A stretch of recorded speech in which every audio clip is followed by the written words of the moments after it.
All right. Hi, everyone. Good afternoon, and welcome to the Clean Water Conversation Series.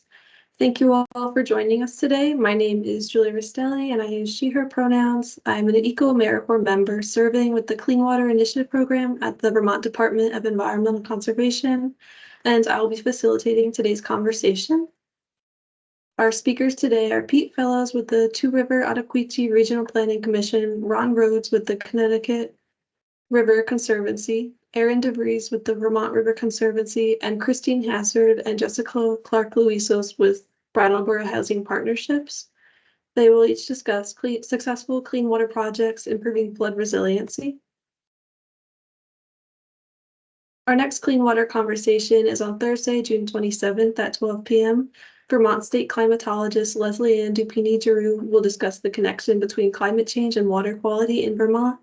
The link to register will be added to the chat at the end of today's presentation. Today's conversation will begin with presentations from our speakers, followed by a question and answer period at the very end. You can write your questions in the chat and I'll read them during the Q&A, or you can raise your hand during the Q&A to verbally ask your questions. This conversation is being recorded and will be made available on our YouTube channel. With that, I will turn it over to our first speaker, Pete Fellows. Hello, everyone. Thank you, Julia, for facilitating. Should be an interesting conversation with this variety of flood resiliency projects. So let me share my window. Okay, can everyone see that? Yes. Yeah. Okay, Yep. Good. So this was a joint project with me and the Connecticut River Conservancy. It was it's two sites in Plymouth off Route 100A, and this was funded through the Flood Resilient Communities Fund, which was nice because the project didn't have direct water quality benefits where we could figure out how much phosphorus reduction or nitrogen reduction we had. We did some estimates on that, but this is more flood resiliency and sedimentation reduction. These projects, there's two sites off 100A in Plymouth, Vermont. They were both flooded pretty badly in Irene, and they became potential sites then, and then we developed them over the past 10, 11 years, and now we're implementing floodplain restoration on both sites. The first site was a former motel. Here's a picture right after Irene. And we actually also coordinated a FEMA buyout on this site, a commercial FEMA buyout, and that was quite a bit of work. So you can see the site there. All right, the next slide. This is immediately after Irene. You can see the wash that happened down 100A. This is kind of a flood chute right beside 100A. And here's another view of the motel. This is the lower site. This is kind of a pano. So there's a house on it. You can see that right here. And then this is 100A down here. This was this summer after the July floods. We're resurveying it. You can see the damage that happened here. And here's a view of that. So the house, that little red house is up here, but you can see this is the Broad Brook right here. This was the channel that was kind of redeveloped after Irene. The V-Trans contractors and the National Guard and some other bulldozers just kind of recreated the field here and pushed the stream over, but the stream after the July 2023 floods and after Irene went back over here. So the point of these two projects was kind of to recreate floodplain, allow the stream in these two places to go where it wants to, re-access a flood chute here. I'll show you on the plans really quick, and try to develop some flood storage, some places for the stream to get up on a flood bench to deposit sediment instead of running the sediment down Broad Brook and into the Ottauquechee, do all those good floodplain restoration things. Here's a picture of the Farm Brook site. So the motel was right here, up on this bench here beside these two trees. And this was the fall before last, before we started construction. Fortunately, we did not start construction before the July flood. And this is actually the July flood. Once the floodwaters had come down a lot, you can see the flood was up on 100A, but it's using the flood chute beside. This is the motel site up here, beside 100A. And this is construction after the flood of July, and we had two designers. We had Ripple Natural Resources and Bear Creek Environmental do all the design for this, for both sites. CRC was in charge of planting. They just finished planting the upper site, the motel site. So you can see the root wads have been harvested. They're getting ready to be installed. And their installation is starting up here. The root rods are ready, and they're right there. We did a lot of prep work. We did electroshocking of fish to get a before and after. We hope to do that after as well. We did a drone study to get additional elevation information. We've done a ton of work over the period between Irene and construction, which started after the July floods. Construction for the lower site is going to actually happen this spring. So here's an example of the site plans that we had to do for this project. This is about, trying to think, the total project, including final design. We had preliminary designs already, final design and bidding, which the designers helped us with, as well as construction, archaeology, all that stuff was in the $400,000 range.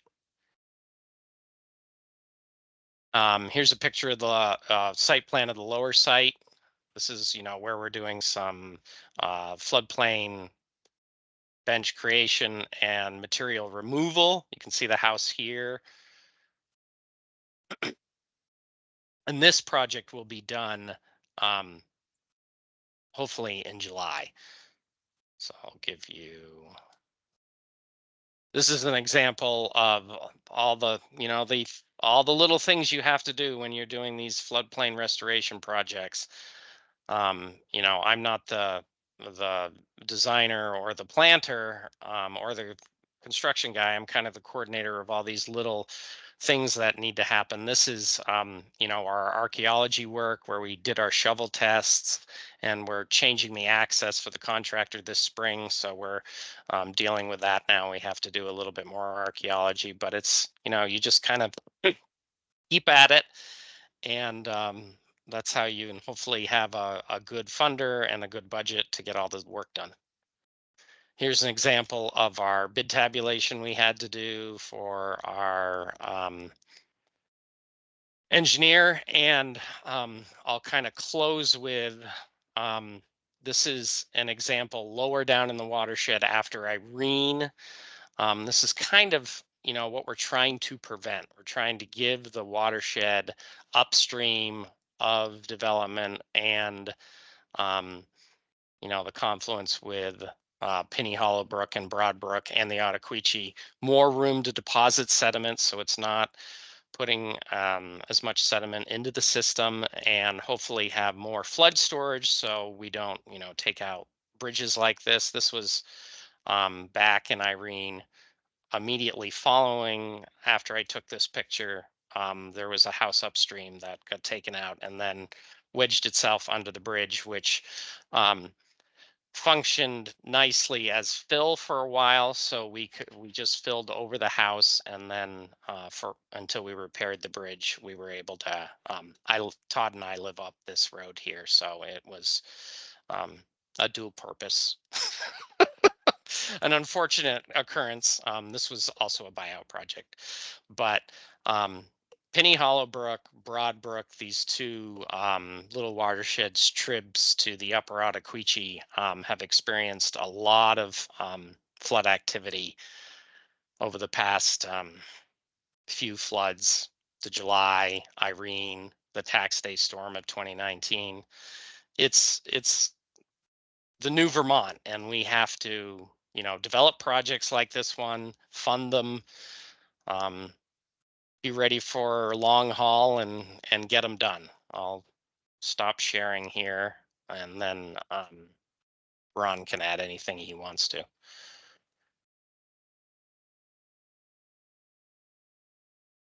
Just a note, Pete, on the planting. So we put in the live stakes this spring, so over 1,000 live stakes, shrub willow and red osier dogwoods, and then we'll be back in the fall to do the upper bench with the trees and shrubs, bigger trees and shrubs. Okay, and you'll be doing that that's on the upper motel site, and you'll be doing that Yep. on the lower, wider floodplain, what we Yep. call Flaster site, the one with the little red house.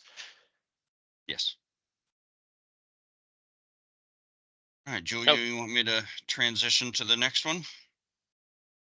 Yeah, that'd be great. Thank you.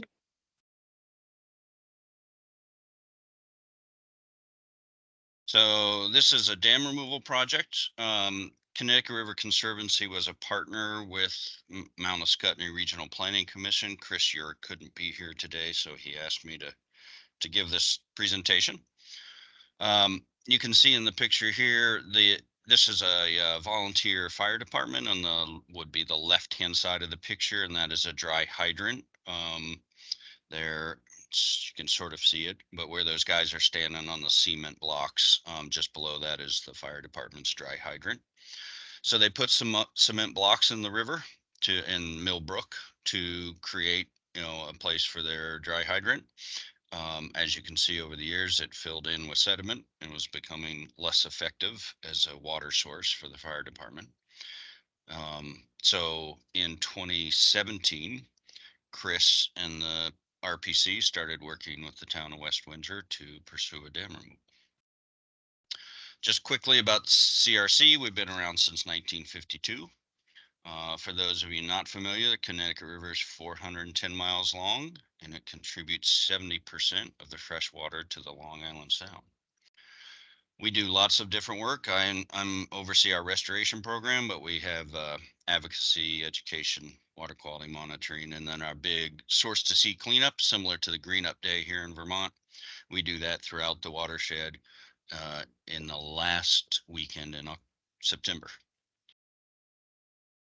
There's a map the U.S. Fish and Wildlife Service did on all the dams built in the Connecticut River watershed over the years. There are currently 65 active hydroelectric dams, flood control, water supply dams. Another smaller, 1,000 smaller dams still in use. So state of Vermont owns dams, Green Mountain Power dams, etc. We're really focused, we and others are focused on the 3,000 dams that are no longer serving a purpose. They were built 100 or 200 years ago, maybe to create for a mill or sometimes to create a swimming area. A few of them were like late 70s, early 80s, small hydroelectric dam, private dams. But most of them are all of them are no longer serving a purpose. And then, of course, there are about 44,000 culvert crossings that prevent floodwaters and fish from passing upstream and downstream. That's a picture of the Mill Brook with the Clean Water Project sign from the state of Vermont because they funded that project. And really the four main benefits of doing these old dam removals is, as you can see on the left there, what we're talking about today, flood resiliency. Obviously, when you remove a concrete structure out of the brook or river, you get fish passage and all aquatic organisms. My favorite bad dad joke is, what did the fish say when it ran into the wall? Damn. Water quality improvements. You saw that sediment trapped above the concrete blocks. We're often removing most, if not all, of that sediment as part of the project, taking out that nitrogen or phosphorus from the system. In some cases, we leave some of it if the downstream reaches are sediment starved, which the engineer and the state have identified. So that helps inform what the benefits of each individual project are. But for the most part, 90% of the projects are going to have all co-benefits. This is West Windsor. This is from the state of Vermont's stream geomorphic assessment and the tactical basin plan. So this is how this particular dam came up as a priority project. Was the state had identified it, and I forget the year. It was sometime prior to 2017. You can see there removal of dam number 3 is identified as potential project, and it would open 26 miles for AOP, aquatic organism passage.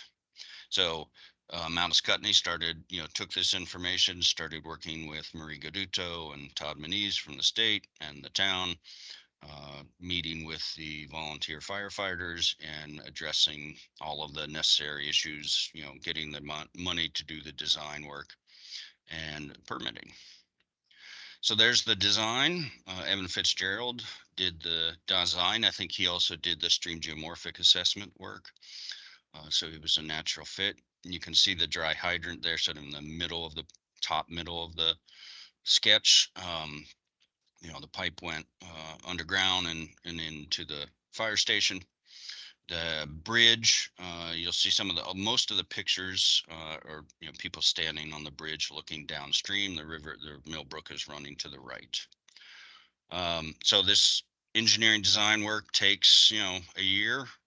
Once you get the grants, engineers have to go out and do their survey work, their CAD drawings, etc., and then filing for local permit, state permit, and federal permit. So almost always we've got 3 permits that were required to do this work.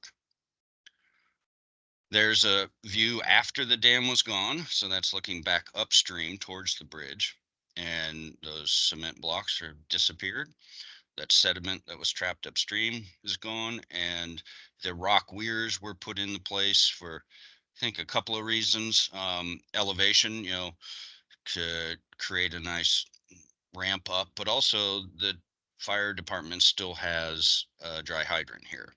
So we had to create some sort of capacity for them to be able to draw some water out of the stream when needed. And so the design was to create these rock weirs, which still allow for fish passage. They're 8 inches or less, which is sort of a agreed upon ability for brook trout to adult brook trout to be able to make their way up through the rock weirs. Anything more than an 8-inch drop, they're going to have a harder time passing through there except in high water events. On that left side, you can see a bit of bare grass and space that was part of the construction access. And CRC came in after the project and did a planting. Not very big. It was, I think, 50 stems, it says here. So we ordered the trees from the Intervale Nursery, and I think their crew actually, helped us plant them when they delivered them. So that was 2018. We often will wait, the dam removals are done in the summer. So July 1 to October 1 is our window to do these. And in theory, in low flow, of course, July flood, Irene was in August, so you never know. But we often will wait and not do them in the fall. We'll wait till the next spring just to make sure the site has been through a high water event, spring ice out and high flows, so that we're not losing those trees that are planted. Like I said, Mount Scottney was the project lead on this. Obviously, the town of Windsor, West Windsor, and the Brownsville volunteer firefighters were key. Chris worked, I know, very close with the fire captain. The state, all of the agencies, DC and Fish and Wildlife, were funders So this was back in 2017. So it was the Ecosystem Restoration Program grant back then. And then there was a shortfall in funding, and we were able to help fund it. I think it was $7,500 that Mount Scottney needed, and we had a cooperative agreement with U.S. Fish and Wildlife Service, and so they agreed to help fund the project, which was nice. Another partner involved. I did my first dam removal as project manager in 2014. And since then, we have removed 21 dams. And I think 19 of those have been in Vermont. And we've done some culvert projects also, opening about 425 miles of habitat. And I like this picture, just an example again of why we do it. Obviously, those benefits we talked about earlier, water quality benefits, fish passes, flood resiliency. But these are the critters that benefit from the dam removal. So we got an endangered freshwater mussel in the top left. Obviously, our local brook trout, our native trout, wood turtle. We're doing lots of projects for wood turtle now, because it's also an endangered or threatened species. And then, of course, us in recreation. Most of the time when we do these dam removals, taking out the concrete and putting in a nice normal river flow creates, it just draws people to the site. And whether it's swimmers, paddlers, people that are fishing, etc. It's been really great to see. I get pictures all the time from folks of old dam removal sites, with being used by people. So I think that's my 10 minutes, Julia. I'll stop there. Great, thank you. Then up next will be Christine Hazzard and Jessica Clark Louisos. So Christine's going to start us off. I just want to make sure you're seeing what I think you're seeing, which is like a summary beginning slide. Yes, we can see it. Great. Great. Thanks, Jessica. Hi, I'm Christine Hazzard. I'm the Executive Director at Brattleboro Housing Partnerships, and I'm usually not in a meeting with this many amazing people who are dealing specifically with our beautiful waters in Vermont. So thank you for having me. You may be wondering why, a houser who focuses on a lot of other pieces is here, but that's primarily because we had a beautiful property called Melrose Terrace. We still have it. That had 80 beautiful, first floor apartments along the Whetstone Brook, and it was badly damaged during Tropical Storm Irene, as you can see in these pictures. 60 of the 80 units had very, very serious damage, and we needed to relocate all of the residents right after the storm. Many of the people who live in our housing, all are low income. They were all seniors or adults with disabilities, and many of them had moved from larger homes to smaller apartments, so they lost most of their, most beloved treasures. So at that time, we knew we needed to do something big, and so we started the preparations to first redevelop this property so that people could move back temporarily, but then we needed to find alternate housing. So in 2016, we opened a 55-unit apartment building across town, and then in 2021, we opened a 18 units. So there are currently no residents on this property. But then we realized we needed to really come up with some plans as to what we were going to do with this property and what we were going to, how we were going to meet the needs of our community, which was seeing a lot of flooding. And so while a housing authority that has very limited resources and time and bandwidth, we really knew that it was vitally important for us to work on a project to create a flood mitigation area where this property was. And so this is a very, very long process, but I'm gonna let Jessica step in now. I just wanted to share a little bit of how I ended up here. So thank you.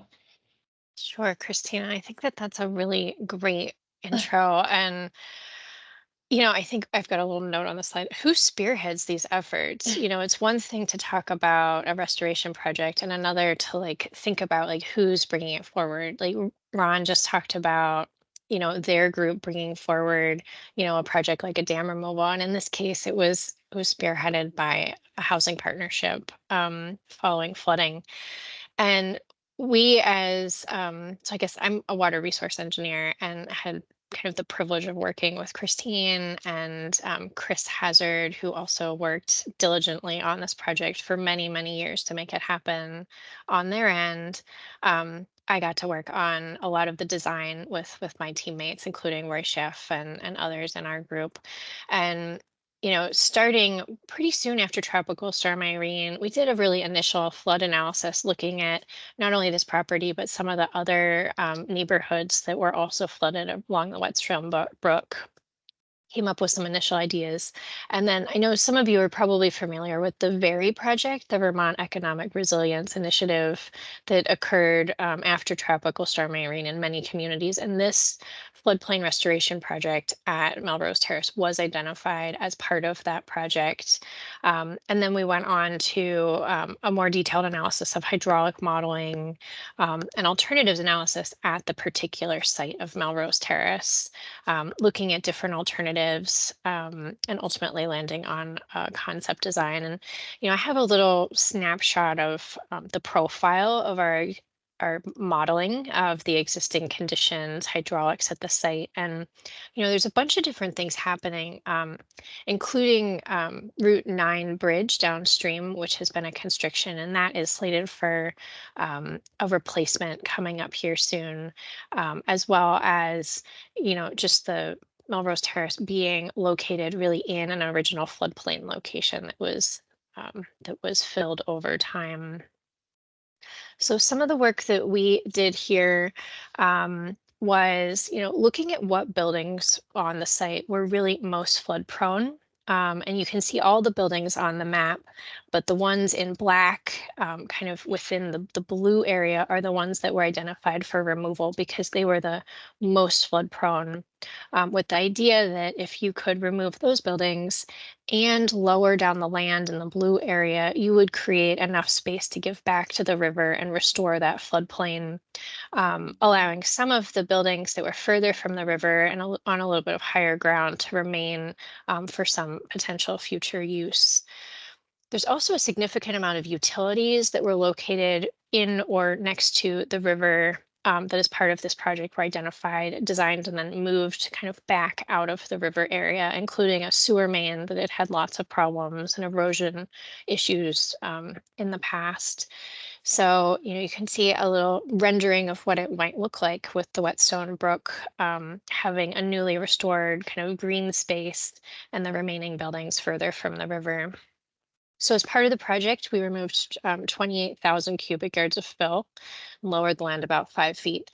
The contractor that we worked with is a second generation contractor in the area and actually reported that his father filled this site, and the material that was removed as part of the restoration project actually went back to the original pit that it came out of in the first place. So this was a really interesting kind of full circle here with this project.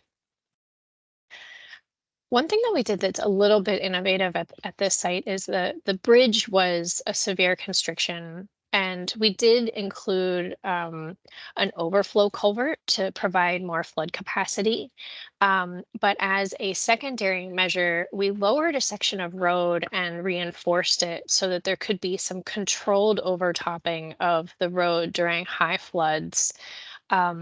Kind of creating a space for the water to get over the road before it was backed up into kind of the remaining buildings on the site and the upstream mobile home park, which has had significant flood damage in the past. So kind of a dual approach of the road crossing that really was acting almost like a dam during high floods in the past. We created a whole plan set with a detailed restoration plan for, really restoring the floodplain and riparian forest area post-construction with a whole variety of native plants at the site. So extensive plantings. As part of the project, this was funded, a big piece of the construction was funded through FEMA, based on all of the project benefits related to flood reduction, and based on kind of removing the most flood prone buildings, reducing flooding upstream. We were able to get a positive benefit cost analysis with FEMA. I have listed there a few of the water surface reduction depths expected. So in the upstream mobile home park, almost 2 feet less flooding, as well as the idea that this new floodplain area is going to be able to provide flood storage and catch debris that would otherwise potentially block downstream bridges and cause more damage downstream. So I have a few kind of before and after photos. So the river is immediately to the right in both of these photos. One's before the project and one's after. The buildings were filled with walls right up to the edge of the river, and that was all excavated out, infrastructure removed, and the new floodplain replanted. In this case, this is looking up, or you're standing upstream of the bridge crossing, looking downstream. The original bridge and the river is just to the right of this photo, so out of the view.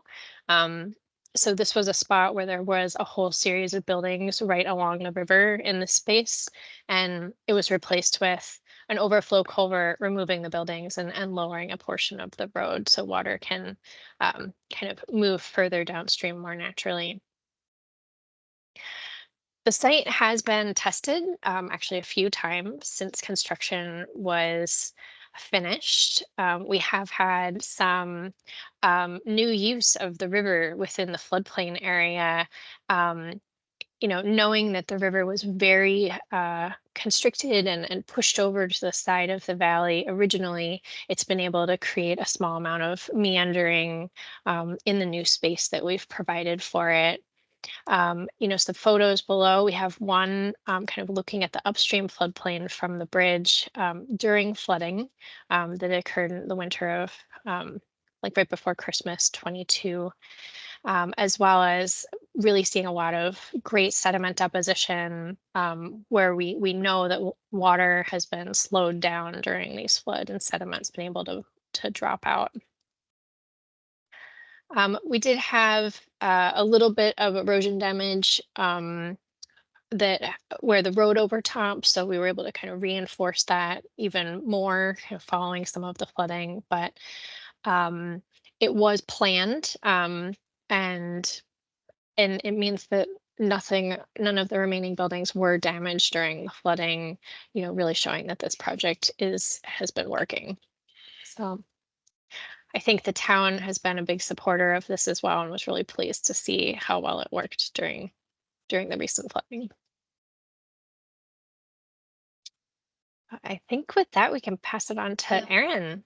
Or Christine, you want to? Yeah, one really quick thing to Jessica. So one thing I didn't mention was a lot of times when we talk about this project, we talk about it a lot with housers, primarily because our mission is to help people who to remain housed who could potentially lose their housing for a variety of reasons. And so I don't want it to get missed that flooding is a really key area that housers also need to think about, and not just our flooding, but the flooding of those in our community. Whenever anybody loses their housing in our community, it creates more of a burden on the number of people that we really need to serve. And when that's already when it's already such a dire situation in terms of housing, that any housing loss is too much.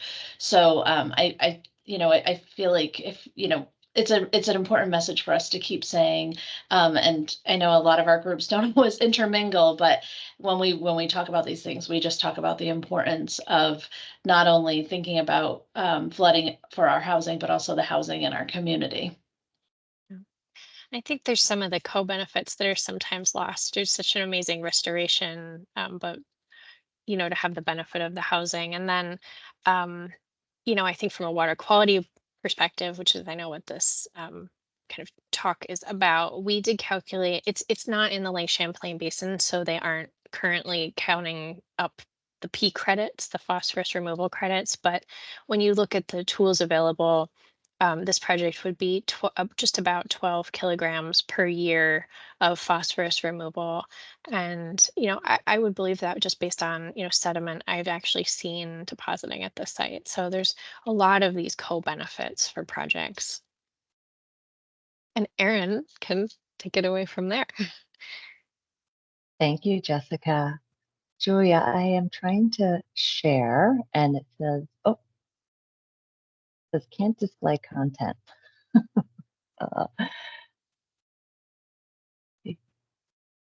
Oh, looks like maybe something's happening. Can you all see? Yay. Yay, good. Oh, makes me happy. No technical difficulties this morning for me. Thank you. Well, nice to see all of your lovely faces. I too feel the same as Christine. Nice to just be in a group of people here presenting on some exceptional projects that are, as Jessica said, giving back space to our rivers in Vermont and in the Connecticut River watershed. So my name is Erin DeVries, and I'm the Conservation Director for Vermont River Conservancy.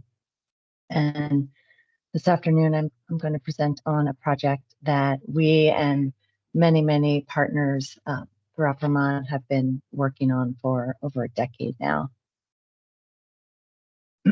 So before I get there, I just wanted to share what VRC's mission is, which is to protect and restore rivers for people and wildlife. And what we do and how we do this is we help to protect public access for all. We help to restore rivers for, as I said, wildlife and people, and we help communities thrive. So in light of the Great Flood of 2023 and its incredible destruction to homes and businesses, roads and bridges and farmland, and the incredible long-term impacts on water quality and ecosystem health, I'm going to focus today on these last two aspects of restoring rivers and helping communities, which in the aftermath of catastrophic floods, we can easily see go hand in hand. And these are just some pictures from July's flood when we were out and about in our communities, just looking at the devastation that had occurred. Just a quick little slide that I took from my colleague, Stacy Pomeroy, state river scientist. Working together to protect floodplains and river corridors is a key strategy that we use to increase Vermont's flood resiliency, as well as meet other important water quality and ecological benefits that you see here, ecological goals, such as providing fish and wildlife habitat, improving, again, water quality and quantity, and in addition, protecting public and private property and providing public safety. And we do all of this by protecting river corridors and floodplains. Another slide from Stacy here that I just love looking at every time I present. It's just pretty amazing, the history of flooding in Vermont. And so the tragedies of flooding are ones that have led to many of the important changes in Vermont's efforts around flood resiliency and river and floodplain management. You'll see here just these different colored polygons spread throughout the state. Tropical Storm Irene, there were 11 declared disasters due to severe storms and flooding. And this will get us to the project that I'd like to speak about today. So 250 Bird Street. Let's go back to 2011, soon after Tropical Storm Irene whipped through Vermont. This project became a potential hazard mitigation project in which Vermont River Conservancy and the town of Brattleboro started to kind of bring forth the idea to the state that this would be an important project as part of, as Jessica mentioned, the Vermont Economic Resiliency Initiative. And so between 2012 and 2015, it was one of the projects chosen, just like the Melrose Terrace project, for hazard mitigation. And so between 2015 and 2017, Vermont River Conservancy was one of those supporters and kind of spearheaded, along with the town of Brattleboro, this project, and brought it forward to say, we'd really like to restore the floodplain and actually clean up this site here. So this is, I'll get to some photos in a moment, but this is a large-scale floodplain restoration project to remove a 100-year-old burn, which is along Whetstone Brook in downtown Brattleboro. So the Connecticut River, can you all see my cursor? The Connecticut River is here, Whetstone Brook, and I think maybe, are we Western Avenue, Melrose Terrace is maybe down right around here. Jessica, I'm looking at your finger here. Right here, perhaps. So not too far from the Melrose Terrace project that Jessica spoke about. And then here, Whetstone Brook kind of weaves its way through like this into the Connecticut River.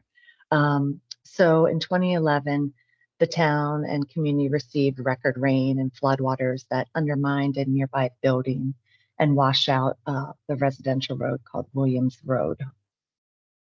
So in 2017, we received 100% of acquisition funds from Vermont Housing and Conservation Board for Vermont River Conservancy to purchase the property from the former landowner. Oops, oh, too fast here. So this is the site, just zoomed in a little bit more. It was an old, it's over 100-year-old lumber mill and log landing here. A beautiful kind of shape that follows Whetstone Brook. And you can see Williams Road is on this side of the river, and that was undermined. This building here, I think it was either this building or this building here in 2011 was undermined and almost kind of got washed away. Thankfully, it did not. And then over to the right-hand side of the screen is the conceptual design that was produced between, I'd say, 2018 and in 2022. And so this is not the final design, but it was a concept design that SLR, Jessica and Roy Schiff and others put together for Vermont River Conservancy. I should note that in 2018, soon after we acquired the property, we applied for funding through EPA's Brownfields Cleanup Grant and received funding to clean up the polycystic aromatic hydrocarbons, or PAHs, that were noted on the site. And gosh, let me see, I have a list of all the different assessments that were done over about a 7-8 year period. There was a benefit cost analysis. There were multiple environmental assessments, phase 1 and phase 2s. There were multi-year archaeological assessment of the site, as there were pre-colonial artifacts found. There was a EPA corrective action plan that was developed to determine different alternatives for cleaning up the site. That corrective action plan was approved in January of 2023. We took a little bit of a pause with COVID, and there were just lots of things going on behind the scenes that we were not sort of able to advance the project. So beginning in 2012 through 2023, all of these assessments were done. All of these different people were working on a concept design and doing the flood analysis, as Jessica mentioned, and kind of designing the site and coming up with these concept plans and working through permitting, both local and state and federal permitting. Also in 2018 or thereabouts, Vermont River Conservancy applied to FEMA for their hazard mitigation grant program. And with a little bit of a hiccup on the FEMA end of things, instead of VRC holding that grant, the grant was now or is now held by the town of Brattleboro, which was great because we had been partnering with them since the very beginning. And so they were able to manage the floodplain restoration end of things, and we were able to manage the brownfields cleanup simultaneously as this project began to take way and have yellow trucks on the ground in, to be exact, August 23rd, 2023. So from 2012 to 2023, we have been working on this project with the town and as I said, many, many partners. Here is a near final design. I think this is actually pretty close to what the site will be looking like in a short little while. Lots of trees along Whetstone Brook, berms being taken out. There's a low impact trail that's going to be kind of built outside of the 100-year riparian, excuse me, not 100-year, well, outside of the 100-year floodplain, but outside of the 100-foot riparian buffer zone that Vermont River Conservancy is placing on the land. I wanted to show this photograph.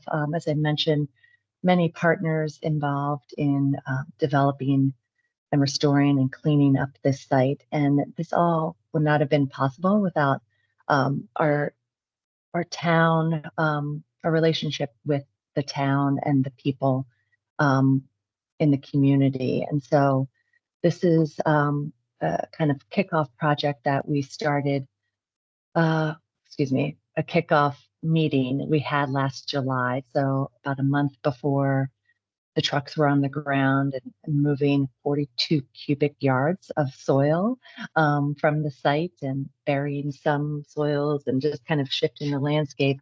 We brought folks out to the site and asked, what do you want the site to look like? And kind of explained a little bit about the history, but really asked them to tell us how they'd like to use this space once it had been restored. And we got some great feedback from all of the participants where they'd like to just have picnics and access the river and perhaps have educational programs there or community events.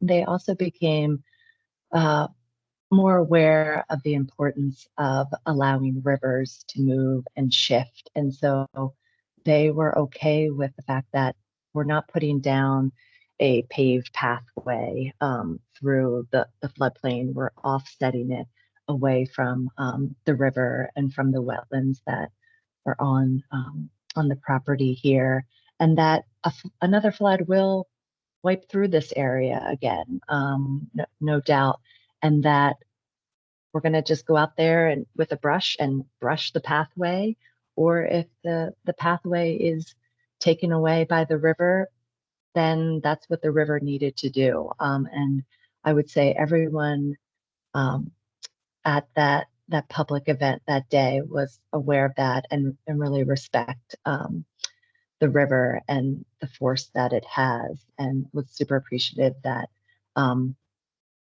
that this site could be used by them, but it was really for the river to do what it wants to do. So this is a slide right before you can see the trucks are ready to go. I think it was a couple of days after the official kind of ribbon cutting and all the permits were in place. We had a media event to just talk a little bit more about what was going to be done on the site and how it was going to be changed. And so the next few slides are of just what the site is starting to look like. And I just got a site report this morning before, so I added some of those photos from SLR's recent site visit. So you can see here, Williams Street is right over here. This is that beautiful willow tree in the background that was over here. Just more trucks. Doesn't look like much. Here are the trees that were delivered about 2 weeks ago. And I heard from SLR that these trees were in excellent condition. So we're hoping that they all start to grow and thrive along this riverlands here. This is Williams Street is up here. So you can see they removed the berm, which was kind of running alongside here, but they did leave some of it for trees that were more mature trees they wanted to keep in place. I think this is one of my favorite shots. So just imagine the land much higher here, lower here, and now you can see the river. And when the next big rain event happens, the river will run into the floodplain and it won't be blocked and backed up. And then this is another photo looking upstream. We were standing at the media event right over here, and there were tons of trees, and now they're new, beautiful trees. This is the last slide where, so we've done all this cleanup and restoration, and the very next step is to create a river corridor easement on this property. And so quickly, river corridor easements allow those rivers to move over time and regain their braided channels. It protects riparian vegetation, all these hundreds of trees that we planted, we will be protected through an easement, so will not be developed and they'll just be allowed to grow. And then those river corridor easements allow us to focus on protecting those natural wetlands that are kind of in the background here that have been reshaped in the site.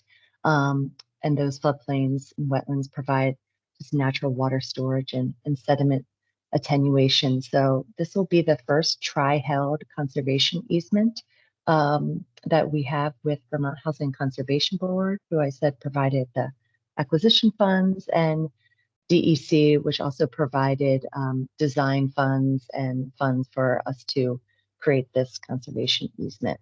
So we couldn't have done any of this work without all of the state partners and the public and the town, select board, and all of our designers and engineers, EPA and FEMA, and oh my gosh, so many other people. So thank you for your time, and thanks so much.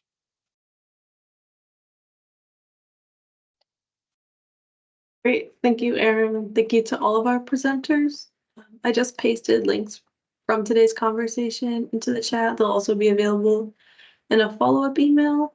We have 5 minutes, so I invite anyone to either type your questions into the chat or use the raise hand feature at the top of the screen to ask any questions.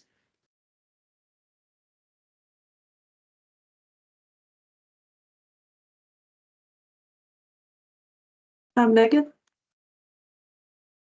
Hi, everyone. Thank you for the awesome presentation. I loved tuning into this. This is my first clean water conversation I've been able to get to, and it was so awesome to see all these great folks working together for the future of our waterways. I hugely love it. I've got my pronouns are they or she, either work for me.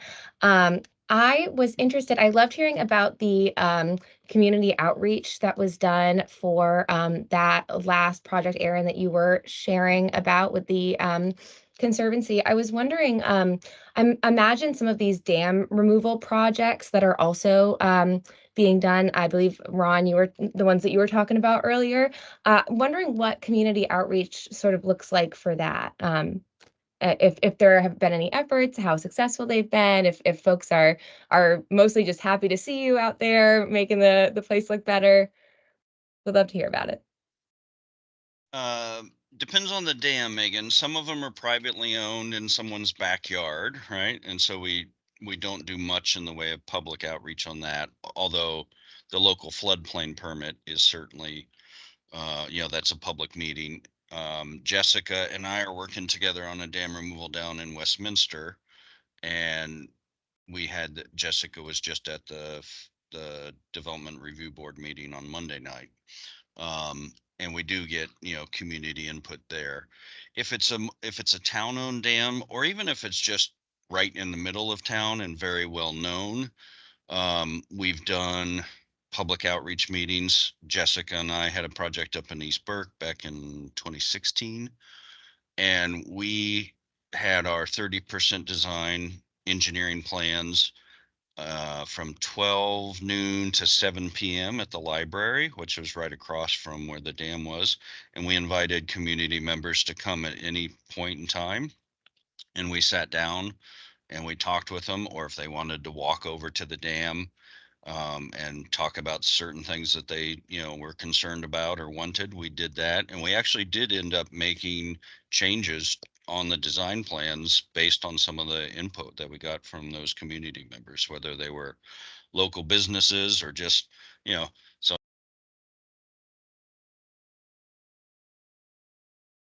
Ron, you accidentally hit your Oh, sorry. mic. So anyways, yes, we've certainly done that in the past. It's not always a required step though. Absolutely. Well, love our local libraries. So thanks for using them and appreciate the conversation, everyone.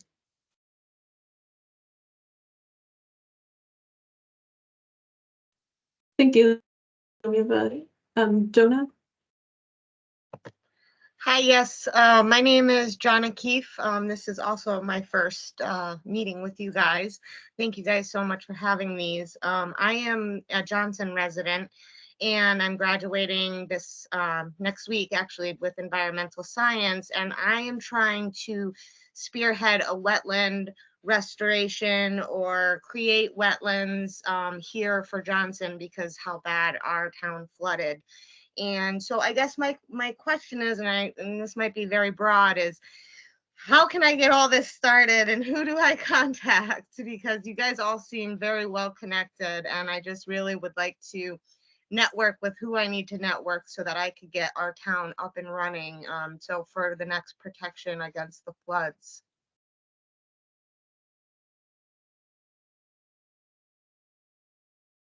So for Johnson specifically, there's actually a lot of work being done through Lamoille County Planning Commission. They have identified a few projects already. They have a flood model or a river model, which can be used to like test out different alternatives. And I think have been spearheading like an effort to identify additional projects as well. So I think that's one local group like working specifically in Johnson. Thank you so much. I really appreciate it, guys. Yeah, thank you. We have one more question in the chat asking what are future projects for the presenters?